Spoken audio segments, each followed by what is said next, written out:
majangili wanaotumia msumeno nyororo au chainsaw wamekuwa kikwazo kikubwa sana kwa serikali, kwa sababu wanaharibu mazingira ya miti iliyopandwa, miti ya asili na ile ambayo inatunza vyanzo vya maji.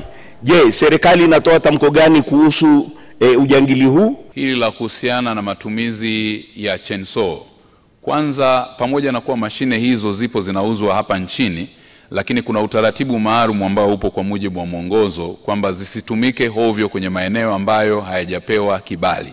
Na matumizi yote ya chainsaw si tu kwa Kilimanjaro, lakini nitoe kwa nchi nzima maelekezo kupitia ofisi ya makamu wa rais, muungano na mazingira.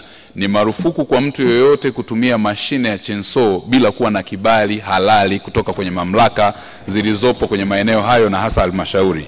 Lakini pili, kwenye maeneo hata yale ya misitu ambayo ipo kwa mujibu wa sheria na inatambulika kwenye maeneo mbalimbali kwa mujibu wa maeneo na halmashauri au tawala za mikoa na serikali za mitaa, huko nako pia kuna utaratibu wake wa kuweza kutumia. Hata kule kuliko na miti ambayo imepandwa, namna ya uvunaji kuna utaratibu maalum. Kwa hiyo nitoe maelekezo kwamba ni muhimu wazingatie utaratibu uliowekwa wa kikanuni na kisheria katika matumizi ya chainsaw, na kama atakiuka mtu tutachukua hatua kali sana za kisheria kupitia mamlaka zetu za mikoa na wilaya.